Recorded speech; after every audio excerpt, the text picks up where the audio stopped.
Hi there, it's Kevin with RogueDeckBuilder.com with a follow-up video for Puca trade. I'm getting flamed pretty badly actually on the Reddit post that as expected. If you post it on a subreddit that's dedicated to a service, you're gonna get a lot of angry people when you criticize a service that they enjoy. But so this video is kind of address some of the things that I've heard on there. One of the comments was, they notice I only have 500 cards on my trade list.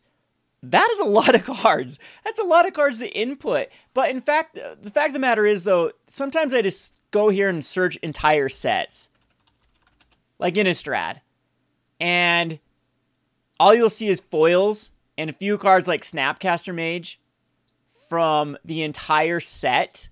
I mean, wow, actually here I found some Falcon at the Rogers, but of course this guy doesn't have any points to actually pay for what he wants here. So like, it's not just the fact that I only have 500 cards in my halves list. I mean, I could add 1,500 cards, 2,000 cards, which takes an annoyingly amount of time to singly pick a card and add it to your collection. I'm sure there's ways to import it, but again, this is the average Joe experience that I'm trying to really relate to. Puca Trade wasn't set up to be this pro trading tool like for mass traders, mass stores and speculators and whatnot. It was supposed to be for the average Joe to trade a card. So you have a bunch of cards that you don't particularly want, and someone across the world or across the states has a card you do want, and you make a trade.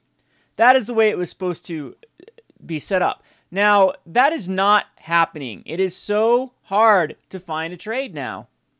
It is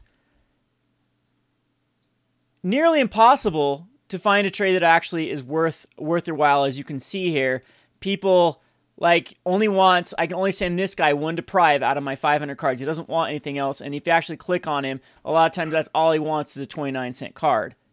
So it's just come to the point where, for me, it's almost impossible to really get a good trade in, and that's not how the service was 2 months ago. It was very possible. I set off so many uncommon play sets for modern staples, and modern staples were going pretty well to begin with, and standard cards. I was still able to send off standard cards. It is, with the bots and the cyborgs, it is nearly impossible to send out a standard staple because they're mass opening boxes and then trading them. Now, this is one of the major flaws with Puca Trade that they absolutely need to address, or it's going to kill the system. There is no gold standard for Puca Trade, and this is a very, very real problem. The only thing that gives a point value is that we trust the point system. So what's happening, though, is we're getting these quote-unquote millionaires. I don't know, it's not quite millionaires, up to 200,000 points, but people with these mass amount of points that they might be saving up for a few things, but what they really do is they save up to exploit the system. When here we are again, Inkmoth Nexus is still so far behind. It's $9, and people are like, well, you need to alert the admins. I did. I alerted the admins last night. Inkmoth Nexus is $25 basically everywhere on the internet right now. You cannot find it for cheaper, and these people are exploiting this with Inkmoth Nexus. So, and you see this all the time. This happens all the time. No one wanted an Inkmoth Nexus 2 weeks ago. These guys don't want it for their playsets. They want it because they want to sell these cards and churn a profit. That's exactly why they're using the service, and they've just stockpiled and stockpiled and stockpiled cards and points and then this is exactly how they kind of cash out of Puca Trade. Or they just, a lot of these, you'll click on their profile and they say they're selling Puca points at 85 cents per whatever the conversion is for 100 points. I think 100 points is $1, right? So 85 cents per 100. So this guy's got over $2,000 worth of points. So that's what is happening. Is the reason why a lot of people can't find trades right now is there's a scarcity of points, because they've all been shifted towards the minority, the few people. I wish that Puca Trade would actually, they can prove me wrong here and basically show me a graph of where the average person, how much the average person has versus what these select few, like the top, 1%, as, in our own real world, the 99 versus the 1%, what we're all complaining about in our own American politics right now. But anywho, one of the problems that I have with is I do not trust Puca points. All right, there is no gold standard. There's nothing that you can say. There's no way to cash out for the average Joe to cash out of Puca points into real world cards. What they need to do is they need to set up a shop for us to spend Puca points. You can buy Puca points. You can actually buy Puca points. Puca Trade needs to invest that money back into some sort of way that people can get out of Puca points. Whether it be you can actually cash back into PayPal money, or I mean, if they set up like a conversion rate somehow. I do understand there's a huge operating cost of Puca Trade, and they need to make that money back. Sure, they had a huge Kickstarter campaign or Indiegogo, whatever it was, to fund that, and people gave more than enough money towards Puca Trade for that. And supposedly that's going to cover their operating costs. Now, this is my huge major problem. You go to shop, they want money for these things. They want actual money. What they should be doing is they should be offering Puca points to buy these. That's exactly, so $25 you should be able to buy this Puca Trade playmat with points. It gives people a way to get out of points and convert back into real world. Yeah, and it's just, in fact, maybe that's the only way they should sell these is through points. And then that way that people have to actually buy into the system by buying points, by upgrading to silver or gold, or by actually putting more cards into the community. What I also suggest, one of the main complaints I've had with so many people is it's so hard to get legacy staples on Puca Trade because no one has the cards to trade them. No one wants to give up those staples. That is where Puca Trade needs to step in, and they need to spend a percentage of the money that is used to actually buy points into buying physical cards that people could then trade them, redeem Puca points, take Puca points out of the system, and redeem for cards. That is a necessity. Otherwise, we're going to have runaway inflation with Puca points where they're going to be worth basically nothing in the long run when more people keep buying points, and there's no way for them to get out. It's a joke if they really think that Puca points represent a real world value. This Puca points does not equal 1 cent. It is not. The more that it comes into the system, the bigger problem this is going to. I mean, they're in effect printing points, like what we have problems with the government's printing money and deflating the value. Is they're literally printing points every time someone purchases a point or upgrades a service or does something. It's going to dilute the value of the point. So maybe that hasn't happened now. People still trust, and that's exactly what this value has, is what we actually as a community trust the value of a point.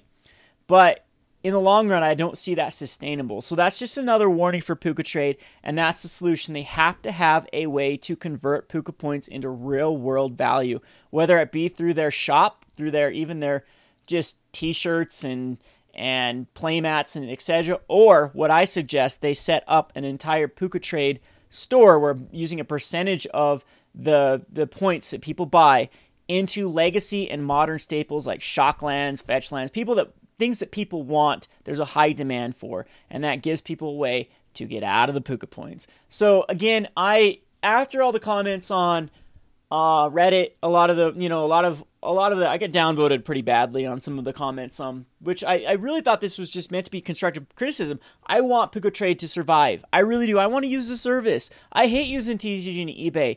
The little guy gets killed by fees. Like on eBay, it's upwards of 10% or more, and TCG is just as bad, especially on cards around the $3 range on TCG.